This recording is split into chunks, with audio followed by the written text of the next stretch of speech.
So students, अब हम SCC में कैम 308 आज मैं स्टार्ट कर रही हूँ। 307 के आपके 2 यूनिट्स कंप्लीट हो गए हैं।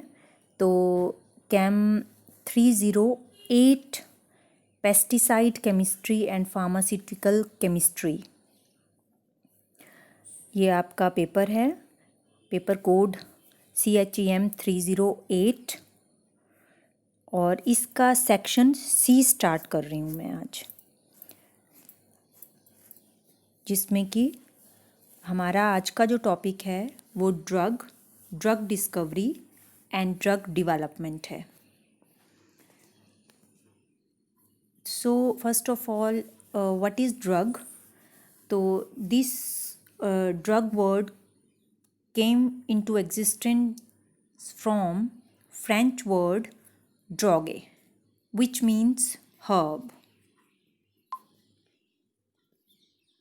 Or the definition of drug is the chemical substances used in prevention or treatment of diseases in humans, animals and plants are known as drugs. तो इसमें ड्रग सिर्फ ड्रग्स वही नहीं होते हैं जो ह्यूमन मतलब हम लोग लेते हैं, जो एनिमल्स को दी जाती हैं, एंड जो प्लांट्स में कोई भी केमिकल सब्सटेंस जो डाला जाता है डिज़ीज़ को प्रिवेंट करने के लिए, डिज़ीज़ की ट्रीटमेंट के लिए, तो उन सभी केमिकल सब्सटेंसेस को हम क्या बोलते हैं? ड्रग्स बोलते हैं। और अगर इसमें जो ड्रग जो वर्ड है, इसमें ड्रग के 2 इफ़ेक्ट्स हो सकते हैं। एक तो थेरेप्यूटिकल इफ़ेक्ट हो सकता है, थेरेपी से वर्ड आया है ये, मतलब जैसे थेरेपी करते हैं ना, केमिकल थेरेपी करते हैं हम लोग के। आजकल तो कोई स्टोन थेरेपी आ गई है, कोई आपके मतलब डिफरेंट थेरेपीज़ आ गई हैं, एक्वा प्रेशर की थेरेपीज़ आ गई हैं, ठीक है। तो कोई भी ये जो थेरेपीज़ हैं जिनसे आपको बेनिफिट होता है टुवर्ड्स डिजीज़, ठीक है। अब ड्रग्स के बेनिफिशियल इफ़ेक्ट्स भी हो सकते हैं और साइड इफ़ेक्ट्स भी हो सकते हैं। 2 इफ़ेक्ट्स हो सकते हैं ना, बेनिफिशियल भी हो सकते हैं और साइड भी हो सकते हैं। अगर बेनिफिट हो रहा है ड्रग से डिजीज़ में, तो तब हम ड्रग को बोलेंगे मेडिसिन।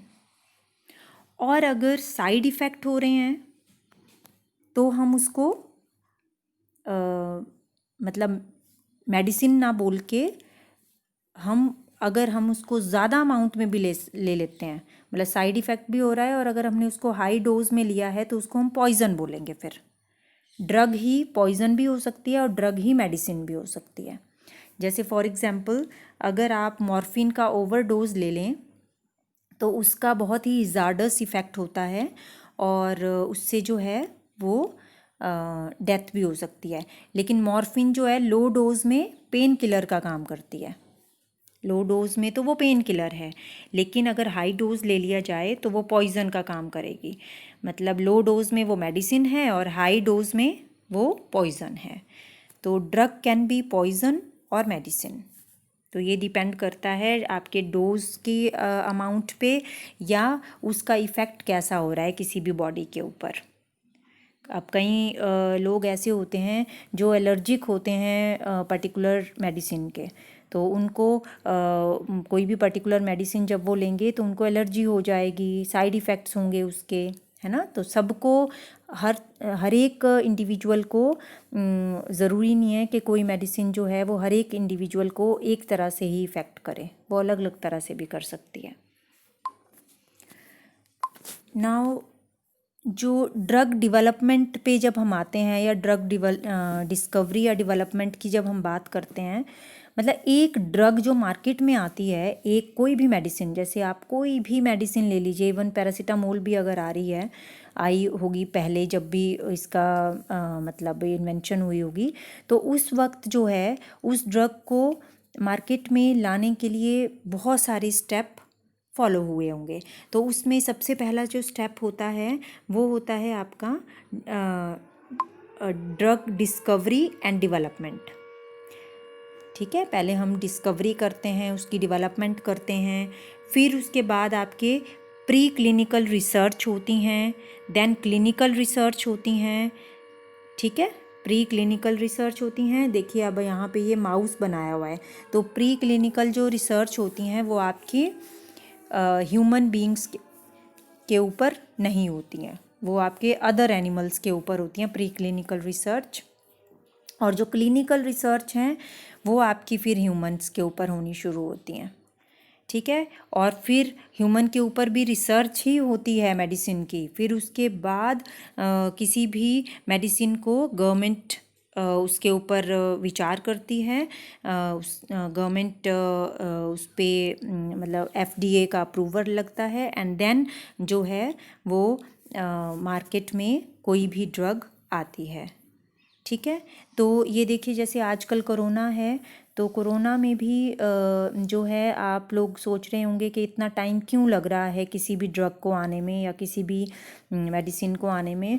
वो इसीलिए है क्योंकि कोई भी मेडिसिन एकदम मार्केट में नहीं आ जाती है।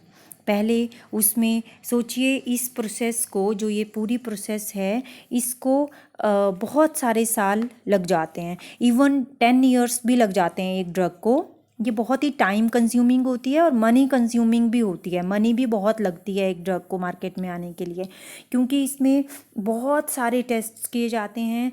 और पहले और उस ड्रग की मतलब देखना अभी आप आगे आगे जैसे आप पढ़ोगे इसको चैप्टर को, तो उसकी जब डिस्कवरी होती है ड्रग की, तो और डेवलपमेंट जब बनती है, तो उसके जो नेचुरल चीज़ें हैं उससे फिर उसको सिंथेटिक बनाया जाता है बाय इंजेक्टिंग और bye incorporating different structures in the drug. ठीक है, फिर उसके बाद प्री क्लिनिकल ट्रायल्स में भी बहुत टाइम लग जाता है। और प्री क्लिनिकल ट्रायल्स मतलब पहले आपके एनिमल्स के ऊपर होंगे, फिर उनमें भी सोचिए आपके एनिमल में जो है पहले तो वो बीमारी इंजेक्ट की जाएगी, फिर उसको फिर कोई भी मेडिसिन इंजेक्ट की जाएगी, फिर उसके सारे इफ़ेक्ट्स देखे जाएंगे कि एनिमल्स के ऊपर साइड इफ़ेक्ट क्या क्या हो रहे हैं और मेडिसिन की तरह क्या क्या काम कर रही है वो। और फिर उसके बाद ह्यूमन के ऊपर भी वो भी रिसर्च ही चलेगी क्लिनिकल ट्रायल्स में भी, कि क्योंकि कई बार ऐसा होता है ना, एनिमल अलग जो हैं, डिफरेंट एनिमल्स जो हैं अलग बिहेव कर सकते हैं मेडिसिन्स के लिए, तो फिर क्लिनिकल ट्रायल्स होते हैं और फिर गवर्नमेंट की अप्रूवल सिर्फ एक मेडिसिन को मिलती है। मतलब बहुत सारी मेडिसिन्स होंगी मार्केट में, फिर अप्रूवल जो है सिर्फ एक को ही मिलेगी। तो इसीलिए बहुत टाइम लग जाता है ड्रग डेवलपमेंट के लिए और ड्रग डिज़ाइन के लिए। Then next is drug discovery जो है वो हम पढ़ेंगे। और ड्रग डिस्कवरी में what is drug discovery? First of all, it is the identification of a compound therapeutically useful in treating और curing a disease is known as drug discovery. ठीक है, जो कि आपका यूज़फुल हो क्लिनिकली, थेरेपी के लिए यूज़फुल हो कंपाउंड डिजीज़ को क्योर करने के लिए, तो उसको बोलते हैं हम, उसकी आइडेंटिफिकेशन को बोलते हैं हम ड्रग डिस्कवरी। ठीक है, तो ड्रग डिस्कवरी में बहुत सारे स्टेप्स होते हैं, जैसे यहाँ पे मैंने राइट हैंड साइड पे लिखे हुए हैं कि सबसे पहले तो टारगेट की डिस्कवरी होती है। मतलब जैसे आजकल कोरोना आया है, तो हमारा टारगेट क्या है? टारगेट है वो तो चलो है, वायरस तो है ही है टारगेट, लेकिन ह्यूमन बॉडी में वो लंग्स के ऊपर ज़्यादा इफ़ेक्ट कर रहा है, और लंग्स में भी उसके सेल्स के ऊपर कर रहा होगा, DNA RNA के ऊपर कर रहा होगा, या एंजाइम्स के ऊपर कर रहा होगा। तो हम लोग पहले टारगेट की डिस्कवरी करते हैं, और टारगेट डिस्कवरी में 2 स्टेप्स होते हैं, target identification and target validation. फिर उसके बाद लीड डिस्कवरी होती है। लीड डिस्कवरी अभी हम आगे पढ़ेंगे क्या होती है, उसमें भी 2 स्टेप होते हैं, इसमें भी लीड आइडेंटिफिकेशन होती है और लीड ऑप्टिमाइजेशन होती है। फिर प्री क्लिनिकल ट्रायल्स होते हैं, फिर क्लिनिकल ट्रायल्स होते हैं, फिर मार्केट में आती है। इस तरह से ड्रग की डिस्कवरी होती है। तो ये जो ड्रग डिस्कवरी की प्रोसेस है ये बहुत ही एक्सपेंसिव होती है, highly expensive and time consuming होती है और डिफ़िकल्ट भी होती है प्रोसेस ये, ठीक है। Then this process involves main steps कौन कौन से हैं, जैसे मैंने बोला टारगेट डिस्कवरी, तो टारगेट डिस्कवरी में दो हैं, target identification and target validation. और जो लीड डिस्कवरी में है, लीड डिस्कवरी में भी दो हैं steps. First is discovery of lead compound या लीड आइडेंटिफिकेशन, और सेकंड इज़ लीड ऑप्टिमाइजेशन या ऑप्टिमाइजेशन ऑफ लीड कंपाउंड, ठीक है। देन नेक्स्ट इज ये जो हमने 4 स्टेप्स पढ़े ड्रग डिस्कवरी में, इसमें फर्स्ट स्टेप है टारगेट आइडेंटिफिकेशन। तो जैसे मैंने पहले आपको बताया कि कोरोना में जो हमारा टारगेट है वो कोरोना है, वायरस है, और वो वायरस भी कहाँ है प्रेजेंट, इन आर लंग्स में वो पहुंचता है, थ्रोट में है, फिर उसके बाद वो लंग्स में पहुंचेगा, ठीक है। तो वो लंग्स के भी सेल्स आगे हमारा टारगेट हैं। अब वो सेल को ही अगर हम डैमेज कर दें तो लंग्स को भी तो फ़र्क पड़ेगा ना, तो हमें जो है टारगेट की आइडेंटिफिकेशन करनी है पहले स्टेप में। तो first of all what is target, इसमें भी आपको डेफिनेशंस भी आपको करनी पड़ेंगी। टारगेट इज़ अ स्ट्रक्चर और मॉलिक्यूल और biological entity which cause disease, ठीक है। टारगेट क्या है, स्ट्रक्चर है, मॉलिक्यूल है या बायोलॉजिकल एंटिटी है विच कॉज डिजीज़। अब बायोलॉजिकल एंटिटीज़ क्या क्या हो सकती हैं, बायोलॉजिकल एंटिटीज़ जो हैं वो एंजाइम्स हो सकते हैं, जैसे मैंने बताया कि लंग्स में भी एंजाइम प्रेजेंट होंगे, प्रोटीन्स प्रेजेंट होंगी, न्यूक्लिक एसिड प्रेजेंट होंगे, हार्मोन्स भी डिफरेंट बॉडी में प्रेजेंट होते हैं, तो वही लंग्स में भी प्रेजेंट होंगे, लंग्स के सेल्स में भी यही चीज़ें प्रेजेंट होती हैं ना, सेल्स में ही होती हैं ये सारी चीज़ें। तो इसलिए जो बायोलॉजिकल एंटिटीज़ होंगी जहाँ पे डिजीज़ है आपकी, तो वो क्या क्या हो सकती हैं, एंजाइम हो सकता है, nucleic acid, proteins, hormones, genes हो सकते हैं, आरएनए, डीएनए, कुछ भी हो सकता है जो भी रिसीव करेगा उसको, जो भी उसको रिसीव करेगा, ठीक है। वो आपका क्या होगा, टारगेट होगा। डिजीज़ को जो रिसीव कर रहा है दैट इज़ बायोलॉजिकल एंटिटीज़। फिर उसके बाद बायोलॉजिकल एंटिटीज़ जो हैं these are associated with disease is known as target. मतलब टारगेट की डेफिनेशन आप यहाँ से कर सकते हो, यहाँ से कर सकते हो, ठीक है। फिर उसके बाद आ जाता है कि in a disease there can be one target, एक टारगेट भी हो सकता है या मोर देन वन टारगेट भी हो सकते हैं। मतलब जैसे that is biological entities of lungs, intestine and stomach में be affected at one time. More target का मतलब है कि जैसे अगर आपका लंग्स इफ़ेक्ट कर रहे हैं ना, जैसे सपोज़ आपको कई बार क्या हो जाता है, आपको थ्रोट इन्फेक्शन हो जाता है। थ्रोट इन्फेक्शन में आप देखते हैं कि आपका थ्रोट तो ख़राब ही होगा, साथ में आपका ये नेज़ल एरिया जो नोज़ है वो भी अफेक्ट होगा, रेड हो जाएगा, या आपका ये जो थ्रोट का इन्फेक्शन जो है वो आपके लंग्स तक पहुंच जाएगा। फिर लंग्स से भी आप देखेंगे कि आपके स्टमक तक भी पहुंच सकता है कभी कभी वो इन्फेक्शन, और इंटेस्टाइन तक भी पहुंच सकता है। इवन आप देखते हैं कि जैसे मान लो किसी को कोल्ड हो गया है तो उसको बुखार भी आ जाएगा, है ना। तो इस तरह से उसके उस जो बीमारी है उस डिजीज़ के मोर देन वन टारगेट हो जाते हैं, ठीक है। वो एक ही टाइम पे कई चीज़ों को अफेक्ट कर सकता है। Then interaction of these biological entity with drug can cure the disease. अब डिजीज़ तो आ गई, अब उसको क्योर करने के लिए ड्रग दी, ठीक है। तो ड्रग जो है इन बायोलॉजिकल एंटिटीज़ के साथ इंट्रैक्शन करेगा।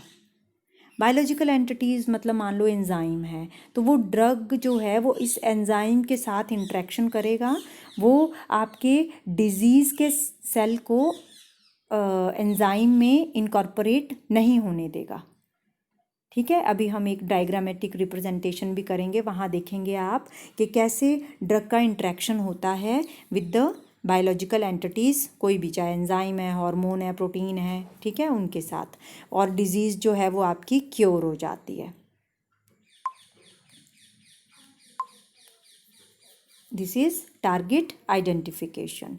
देन नेक्स्ट इज़, अब ये देखिए, जब बायोलॉजिकल एंटिटी मान लो आपका एंजाइम है, मतलब आपके लंग्स के जो एंजाइम्स हैं उनके ऊपर कोरोना अटैक कर रहा है। अब ये जो सबस्ट्रेट है वो सपोज क्या है, कोरोना है, कोरोना वायरस है, ठीक है। अब अगर एंजाइम के साथ ये कोरोना वायरस लग जाए, ठीक है, तो क्या होगा, ये इसमें फिट हो जाएगा। देखिए इसकी स्ट्रक्चर और इस एंजाइम की स्ट्रक्चर जो है लॉक एंड की तरह है। सबस्ट्रेट जो है कोरोना जो है वो इसके लिए की का काम कर रहा है, एंजाइम की एक्टिव साइट के ऊपर ये एडजस्ट हो सकता है इजीली, है ना। तो लंग्स के भी एंजाइम्स के ऊपर सपोज वो अच्छे से फिट हो जा रहा है, तो वो क्या करेगा, ये एंजाइम्स को डिस्ट्रॉय करना शुरू कर देगा लंग्स के, ठीक है। और जब उसको डिस्ट्रॉय करना शुरू कर दिया, वो फिर अगले सेल को करेगा, फिर अगले सेल को करेगा, तो ये चेन चलती रहेगी और उसी की वजह से लंग्स जो हैं वो आपके पूरी तरह डैमेज हो जाते हैं इस डिजीज़ में, ठीक है। तो इसलिए अब यहाँ पे सब्स्टिट्यूट क्या है इसका, सब्स्टिट्यूट ये है कि जो ड्रग बना रहे हैं लोग, जो डॉक्टर्स, साइंटिस्ट, रिसर्चर्स जो हैं वो ड्रग बनाने में लगे हुए हैं, वो कैसी ड्रग बनाएंगे, वो ऐसी ड्रग बनाएंगे जो कि सिमिलर टू दैट सबस्ट्रेट होगी, उस सबस्ट्रेट के सिमिलर होनी चाहिए ताकि वो एक्टिव साइट्स में फिट हो जाए। तो हमें पहले तो पता चल गया कि टारगेट जो है वो हमारा लंग के सेल्स हैं। अब हम ऐसी ड्रग बनाएंगे जो कि लंग्स के उन सेल्स में फिट हो जाए और सबस्ट्रेट की जगह पहले ले ले। मतलब देखिए, फिट हो जाए वो तो अलग बात है, लेकिन पावरफुल भी होनी चाहिए ना, then that of the substrate से पावरफुल भी होनी चाहिए वो। तो ये compete करेंगे, अब ड्रग और सबस्ट्रेट जो हैं वो compete करते हैं, इनका कंपटीशन होता है कि कौन एक्टिव साइट में जाएगा। अगर ड्रग पावरफुल होगी तो ड्रग यहाँ एक्टिव साइट में चला जाएगा, और अगर सबस्ट्रेट यानी कि अगर आपका डिजीज़ का वायरस पावरफुल होगा तो वो चला जाएगा। तो इसीलिए जब ड्रग आ जाएगी तो वो इन एक्टिव साइट्स में ड्रग फिट हो जाएगी और जो वायरस है वो बेचारा अकेला रह जाएगा और उसको निकलना ही पड़ेगा बॉडी से। मतलब उसको कोई भी एक्टिव साइट नहीं मिलेगी जिसके ऊपर वो अटैक कर पाए।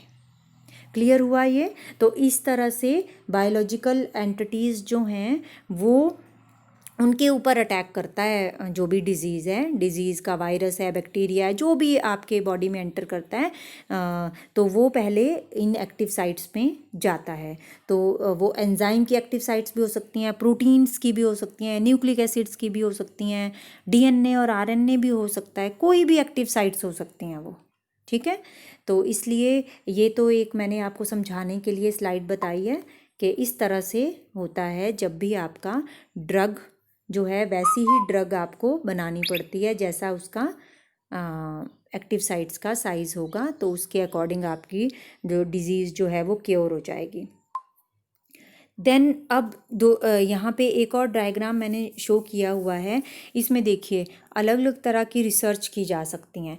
अब मान लो सबस्ट्रेट क्या है आपका, सबस्ट्रेट मैंने पीछे बताया क्या है, ये वायरस है। अब वायरस जो है एंजाइम के एक्टिव साइट पे लगेगा, ठीक है, और डिज़ीज़ हो जाएगी। ये नॉर्मल बाइंडिंग है, नॉर्मल बाइंडिंग में सबस्ट्रेट लग रहा है इसके साथ। अब ड्रग जो है वो क्या है, कॉम्पिटिटिव इनहिबिटर है, ये compete करेगा। ये जो आपका डिज़ीज़ का वायरस है, ये कॉम्पिटिटिव इनहिबिटर जो है ये क्या करता है, इनहिबिट कर देता है ना, रोक देता है आपके वायरस को इस एंजाइम के एक्टिव साइट में फिट होने से। ये पहले ही फिट हो जाएगा इसमें, कॉम्पिटिटिव इनहिबिटर, ठीक है, जैसे ड्रग है। पर मान लो जो आपका सबस्ट्रेट है उसके जैसा कॉम्पिटिटिव इनहिबिटर नहीं बन पा रहा, वैसी ड्रग नहीं बन पा रही, ठीक है। तो क्या एक और चीज़ भी हो सकती है कि हम कुछ और कर दें ताकि आपका जो ये है एंजाइम है ये फ्री हो जाए सबस्ट्रेट से। यस, हम एक और चीज़ कर सकते हैं, वो कर सकते हैं नॉन कॉम्पिटिटिव इनहिबिशन कर सकते हैं। नॉन कॉम्पिटिटिव इनहिबिशन में क्या होगा कि जैसे ये एंजाइम है तो इसकी बैक साइड में भी एक स्पेस है ना। अब ये जो बैक साइड में स्पेस है इसमें तो वायरस फिट नहीं हो सकता, वायरस फिट ऊपर वाली साइड पे ही होगा फिट, क्योंकि वो इसकी की जो है वो ऊपर की इसका लॉक जो है वो उसकी शेप ऐसी है कि ये यहीं पे ही फिट होगा ऊपर वाली साइड पे। अब अगर इसकी अगर हम यहाँ पे इनकॉम्पिटिटिव इनहिबिटर जो कि compete नहीं कर रहा है, अब ये compete नहीं कर रहा है सबस्ट्रेट के साथ कि मैं लगूँगा यहाँ पे, ठीक है, अगर ये मतलब उतना पावरफुल नहीं है, ये वाली जो ड्रग दूसरी आ रही है वो इतनी पावरफुल नहीं है कि वो यहाँ पे लग जाए। हाँ, पर ये इनकम्पिटिटिव इनहिबिटर मतलब हम ड्रग ऐसी डिज़ाइन कर दें कि वो उसकी दूसरी साइड को लग जाए, कहीं पे भी एंजाइम के दूसरी तरफ को अगर लग जाएगी ये ड्रग, तो क्या हो जाएगा, इसकी जो एक्टिव साइट थी जिसकी शेप पहले ऐसी थी, देखिए फर्स्ट फिगर में, है ना, वो शेप जो है वो डी शेप हो गई, ये शेप जो है वो डी शेप हो जाएगी, और डी शेप होने के बाद ये जो सबस्ट्रेट या जो वायरस इसके ऊपर लग रहा था, इसके ऊपर आके जो है इस एंजाइम को ख़राब कर रहा था, तो ये नहीं कर पाएगा, या ये अगर लगा भी होगा तो वो निकल जाएगा, क्योंकि डी शेप हो गई ना। क्लियर हो रहा है बच्चे? ये यहाँ पे ये देखिए आप, ये एक्टिव साइट है, सबस्ट्रेट इसमें अच्छे से फिट हो सकता है, ठीक है, ये एंजाइम है। तो दो वेज हो सकते हैं, या तो कॉम्पिटिटिव इनहिबिटर डालें हम, कॉम्पिटिटिव इनहिबिटर मतलब ड्रग हम ऐसी डालें जो इसकी शेप की हो या compete कर पाए इसके साथ, तो ये निकल सकता है बाहर, ठीक है। और दूसरा वे क्या हो सकता है कि हम ये अगर कंपटीशन नहीं कर पा रही है कोई ड्रग इसके साथ, इस सबस्ट्रेट के साथ, तो हम क्या कर सकते हैं कि एंजाइम के किसी बैक साइड पे हम ऐसी ड्रग इनकॉर्पोरेट कर दें, यहाँ पे ऐसा इनहिबिटर लगा दें जो कि आपके इस, अब जब ये लगेगा तो यहाँ से ये अंदर की तरफ को होना शुरू हो जाएगा ना, जब ये लगेगा इसमें तो क्या हो जाएगा, ये डी शेप्ड हो जाएगा, ये बाहर की तरफ को निकल जाएगा, तो यहाँ से वायरस जो है वो रिमूव हो सकता है एंजाइम से। एंजाइम हो, ये तो मैं एंजाइम का एग्जांपल ले रही हूँ ना, पर बायोलॉजिकल एंटिटी तो कोई भी हो सकती है, एंजाइम भी हो सकता है, और आपके proteins, nucleic acid, genes, hormones, ठीक है, कोई भी हो सकता है। Then next is validation of target, मतलब टारगेट वैलिडेशन कि वैलिड भी है टारगेट की नहीं है, कि ऐसा तो नहीं है कि मतलब आप लोगों जहाँ पे ड्रग ने अटैक करना है या ड्रग जो है जिस चीज़ को टारगेट करेगी, कहीं ऐसा तो नहीं है वहाँ पे टारगेट करना ही नहीं था आपको, ठीक है, तो कहीं दूसरी चीज़ों को तो नहीं टारगेट कर रही है ड्रग, है ना। तो हम वैलिडिटी देखते हैं, वैलिडेशन ऑफ द टारगेट। अब जो टारगेट की पहले तो देखो ड्रग की वैलिडेशन भी देखनी पड़ती है, टारगेट की भी देखनी पड़ती है। टारगेट की वैलिडेशन देखने का मतलब है it is the process by which the predicted molecular target, for example enzyme, protein, nucleic acid of a small molecule is verified, जहाँ पे हम वेरीफाई करेंगे कि एंजाइम को अटैक कर रहा है लंग्स के, कि प्रोटीन्स को कर रहा है, कि न्यूक्लिक एसिड की या किसी और चीज़ को कर रहा है, किस चीज़ को कर रहा है वो वायरस अटैक, ठीक है। तो हम उसकी वेरिफिकेशन करते हैं टारगेट वैलिडेशन में। तो सोचिए पहले तो यही पता लगाने में इतने महीने लग गए, कोरोना जब आया तो पहले तो यही पता लगाने में इतने महीने लग गए कि एक्चुअली वो पहले तो ये पता लगाने में लग गए कि वो कहाँ पे अटैक कर रहा है, लंग्स पे अटैक कर रहा है, लंग्स में भी कौन सी बायोलॉजिकल एंटिटी में अटैक कर रहा है, मतलब हमने अब उसकी वैलिडेशन करनी है, वैलिडिटी देखनी है उसकी कि कहाँ पे कर रहा होगा, एंजाइम पे कर रहा हो, protein, nucleic acid, RNA, DNA, genes कहाँ पे कर रहा है वो देखना पड़ेगा, है ना। तो इसको बोलते हैं target validation. It is it verified the structure, functional group etcetera. अब ये फिर वो वेरीफाई करेगा, जैसे मान लो न्यूक्लिक एसिड है तो कौन सा फंक्शनल ग्रुप है ना, न्यूक्लिक एसिड का फंक्शनल ग्रुप होगा, प्रोटीन्स होंगी तो न्यूक्लियोटाइड्स होंगे, है ना। तो वैसे वैसे फंक्शनल ग्रुप को की वेरिफिकेशन करता है ये, present in the target. It confirms that, और क्या कन्फर्म करता है ये टारगेट की validation, it confirms that interaction of drug with the target produce the desired change in the structure and behaviour of the disease cells, ठीक है। मतलब जब इंट्रैक्शन होगी ड्रग की, है ना, ड्रग की टारगेट के साथ, जैसे मान लो लंग्स के सेल के साथ, एंजाइम सेल के साथ जब ड्रग की इंट्रैक्शन होगी तो उसके जो भी चेंज आया उसमें, है ना। जो भी चेंज आता है उस चेंज को भी ये क्या करता है, कंफर्म करता है। उस चेंज को भी ये कंफर्म करता है कि क्या क्या चेंज आ रहे हैं। ये भी हम टारगेट वैलिडेशन में ही करते हैं। देन नेक्स्ट स्टेप जो है ड्रग डिस्कवरी का, वो है डिस्कवरी ऑफ लीड कंपाउंड। अब मान लो ड्रग आ गई, लेकिन एक ड्रग नहीं आई, बहुत सारी ड्रग्स आ गई मार्केट में, ठीक है। और वो बहुत सारी ड्रग्स जो हैं, अब वो क्या करेंगी, उनमें से कोई एक ही लीड करेगी। मतलब रेस लगी हुई है अब इस टाइम कि कौन सी ड्रग जो है वो मार्केट में पहले आएगी। तो उस कंपाउंड को, जो वो ड्रग जो पहले आई या जो अच्छा बिहेव करेगी towards corona, that is called lead compound. वो एक्चुअली ड्रग है, it is the starting point of designing drug. तो जब पता चल जाएगा तो स्टार्टिंग पॉइंट है ये डिस्कवरी ऑफ लीड कंपाउंड। तो फिर लीड कंपाउंड की डिस्कवरी होगी। तो the compound which shows useful pharmaceutical activity is known as lead compound, ठीक है। द स्टार्टिंग पॉइंट है ये ड्रग डिज़ाइनिंग का, और lead compound is actually drug ही है, ठीक है। पर उसको फिर मॉडिफाई करते हैं। लीड कंपाउंड जो भी होता है ना, उसको मॉडिफाई भी तो करना होता है। जैसे मान लो एंजाइम में लीड, ये एंजाइम में फिट हो रहा है कोई भी ड्रग, मान लो ये फिट होगी, लेकिन अब इसको हम अच्छे से फिट करने के लिए और इसको ताकतवर बनाने के लिए इसको मॉडिफाई करते हैं। तो अभी तो डिस्कवरी हो गई कि ये है लीड कंपाउंड, मान लो डिस्कवरी तक पहुंच गया है, ठीक है।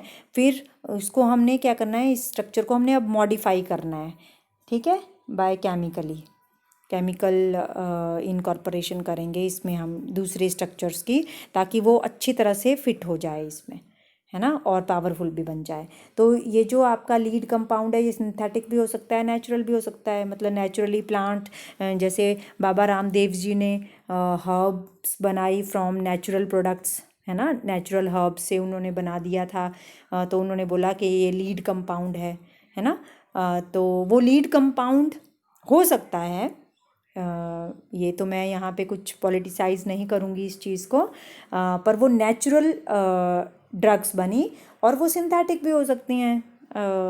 अब वो जो नेचुरल बनी उसमें थोड़ी सी मॉडिफिकेशंस की जाएं, जो मेडिसिन में जो आपके दूसरी मेडिसिन्स होती हैं उसमें भी तो मॉडिफिकेशन की जाती है ना। मॉडिफिकेशन करने के बाद उनको और पावरफुल बनाया जा सकता है, ठीक है। Then structure can be altered और chemically modified to make it useful. तो जब डिस्कवरी हो गई लीड कंपाउंड की, तो उसकी स्ट्रक्चर को हम मॉडिफाई कर सकते हैं ताकि वो और भी ज़्यादा यूज़फुल बन जाए। Then lead optimisation. अब लीड ऑप्टिमाइजेशन, जो लीड आ गया आपका, जो भी ड्रग आपकी आ गई कि ये जीत गई जी, है ना। अब पर जीत तो गई वो, तो हमने उसकी क्या करनी है, ऑप्टिमाइजेशन करनी है अब, ठीक है।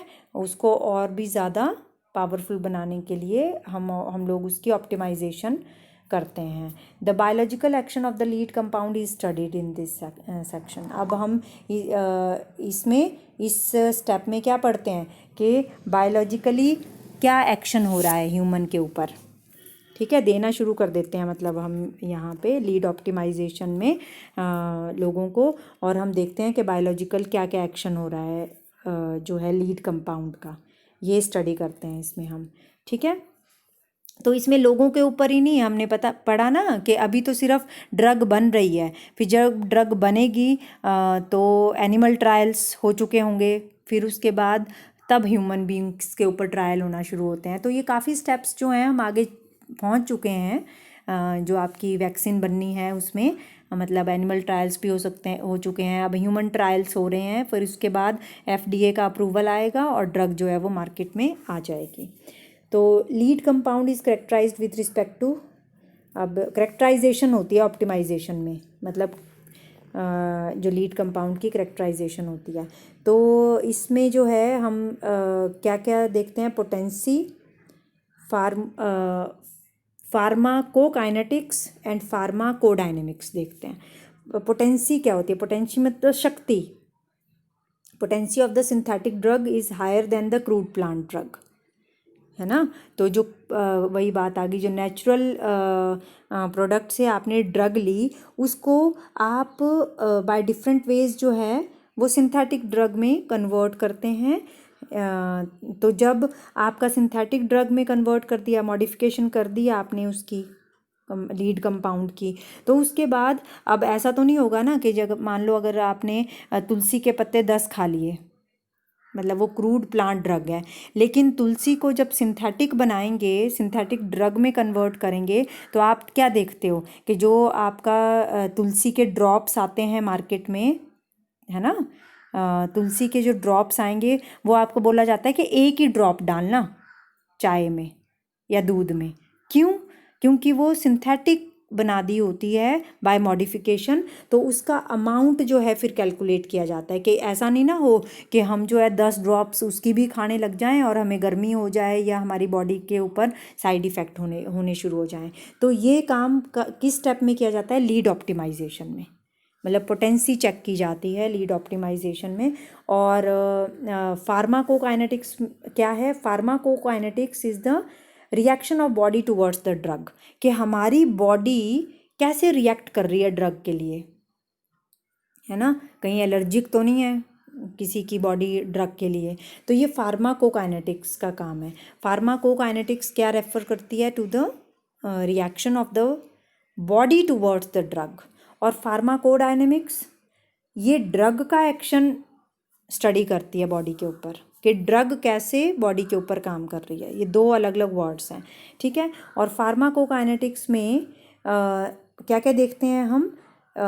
ADMET देखते हैं हम। क्या मतलब कि बॉडी का रिएक्शन देखना है ना, कि बॉडी में कितनी ड्रग एब्जॉर्ब हो रही है।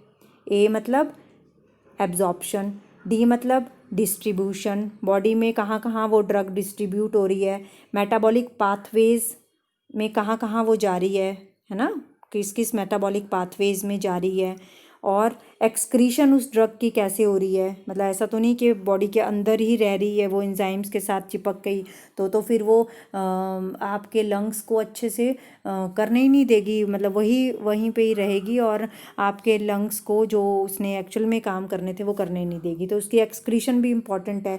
या कोई टॉक्सिक इफेक्ट, T मतलब टॉक्सिक इफेक्ट तो नहीं डाल रही है। Of the lead compound are examined here, है ना। तो ड्रग का फार्माकोकाइनेटिक्स हम इसमें स्टडी करते हैं।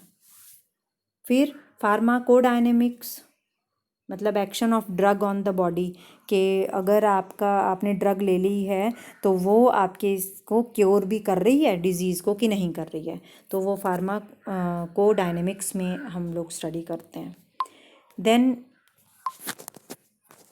नेक्स्ट इज़, अब आ जाता है, ये था ड्रग डिस्कवरी। अब ड्रग की डिस्कवरी तो हो गई, लीड कंपाउंड आपके पास आ गया, उसके आपने सारे एस्पेक्ट्स चेक कर लिए, ऑलमोस्ट सारा काम इस यहाँ तक हो चुका होता है। लेकिन अब अगर आगे देखा जाए तो हमारी ड्रग डेवलपमेंट होनी है। तो ड्रग डेवलपमेंट के 2 स्टेप्स होते हैं, प्री क्लिनिकल स्टडीज़ और एक होता है आपका क्लिनिकल ट्रायल्स। तो ये देखिए यहाँ पे जो डायग्राम शो हो रहा है, यहाँ पे वही चीज़ डिस्कस कर रहे हैं कि स्टेप 1 में बहुत सारी कैंडिडेट ड्रग्स हैं, मतलब 20,000 से 30,000 ड्रग्स आ गई मान लो, जो कि डिस्कवर हो गई कि ये भी ठीक कर सकती है कोरोना को, ये भी कर सकती है, ये भी कर सकती है, ये भी कर सकती है, ये भी कर सकती है, ठीक है।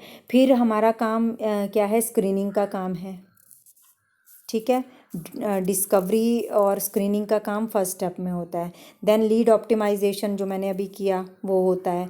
फिर थर्ड स्टेप में ADMET मतलब लीड ऑप्टिमाइजेशन के ही हैं ये भी स्टेप्स, के एड्जॉर्प्शन हो रही है, डिस्ट्रीब्यूशन मेटाबॉलिज्म में कैसा है काम, और एक्सक्रीशन और टॉक्सिक स्टडीज़ इसमें स्टेप में स्टडी किए जाते हैं, है ना।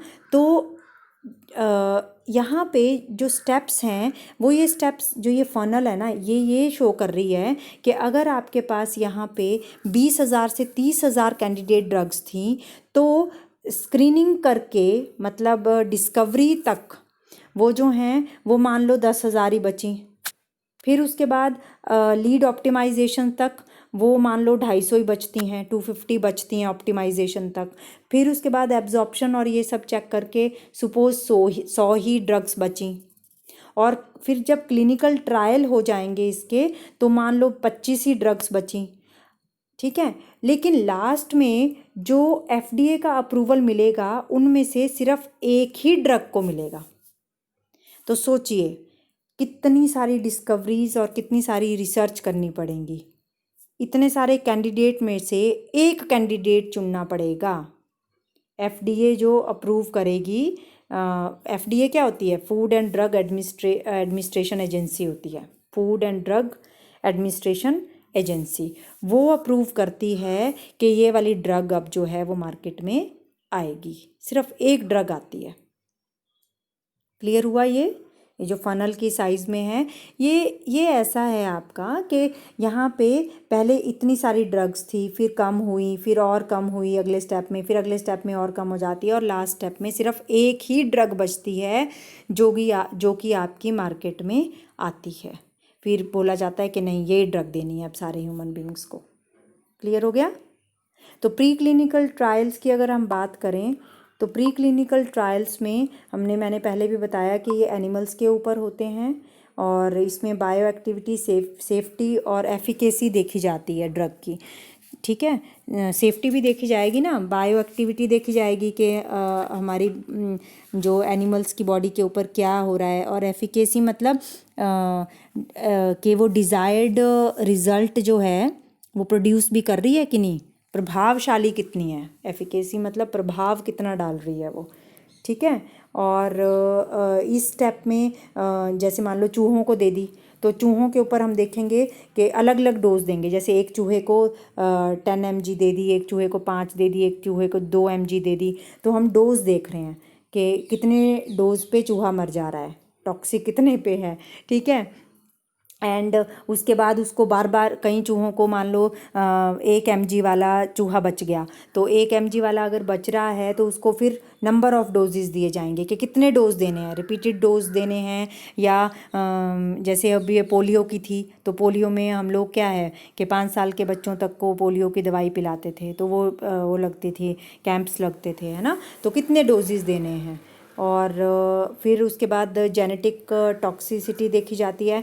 जेनेटिक टॉक्सिसिटी में मतलब कार्सिनोजेनिसिटी देखी जाती है कि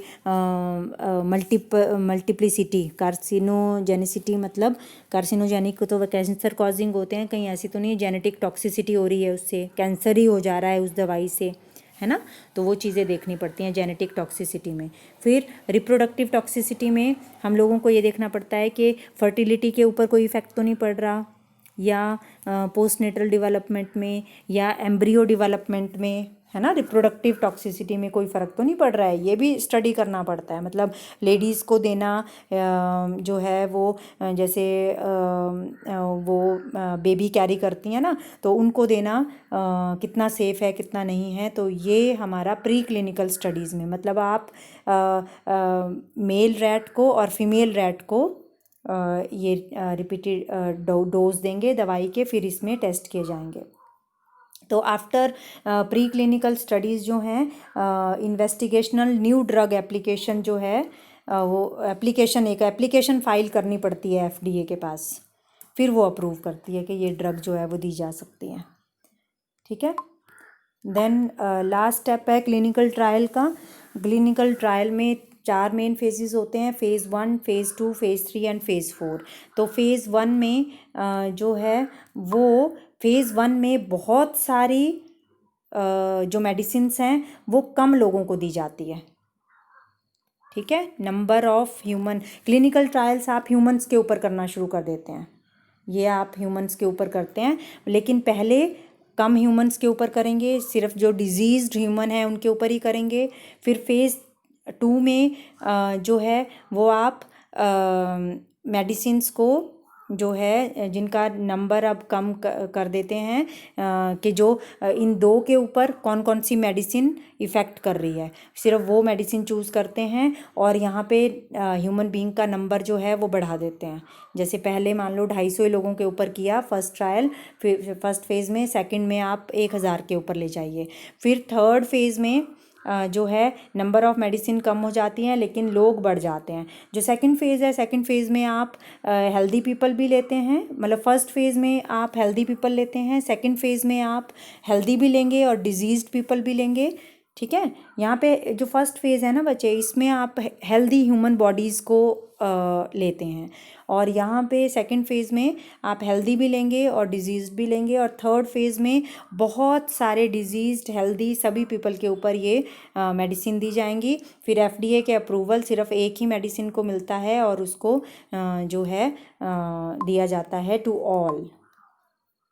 जो फेज़ 1 होता है ये क्या इवेल्युएट करता है, सेफ्टी इवेल्युएट करता है ना। फेज़ 1 में जैसे आपने हेल्दी पीपल को दिया ना, तो वो सेफ़ रहे कि नहीं रहे, सेफ डोजेस कितना डोज दिया उनको, है ना, वो डिटर्मिन करता है। साइड इफ़ेक्ट तो नहीं हुए उन्हें हेल्दी पीपल के ऊपर, वो डिटर्मिन करता है।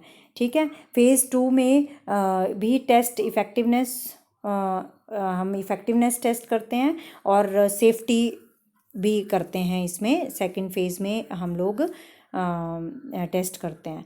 और फेज़ 3 में इफ़ेक्टिवनेस तो हर एक स्टेप में की जाती है, फिर और साइड इफ़ेक्ट्स भी हर एक में देखे जाते हैं।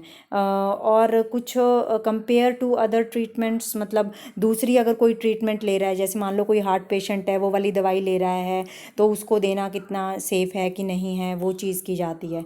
मतलब फेज़ 3 में हम जो लोग अदर बीमारियों से पीड़ित होते हैं उनको देना शुरू करते हैं, और फिर कलेक्ट इन्फॉर्मेशन करते हैं हम। फेज़ 3 में सारी की सारी इन्फॉर्मेशन कलेक्ट की जाती है। और फेज़ 4 में जो है वो provide additional information after approval including risk, benefit and uses. तो फेज़ 4 में जो है जब दवाई पहुंच जाती है तो उसके बाद FDA का अप्रूवल लेके मार्केट में वो ड्रग जो है वो आ जाती है। तो these are the some steps के ड्रग बनाना इतना आसान नहीं है, बहुत सारे पैरामीटर से ड्रग को गुजरना पड़ता है, उसके बाद आपकी ड्रग जो है वो तैयार होती है। And that's all for today. Thank you so much.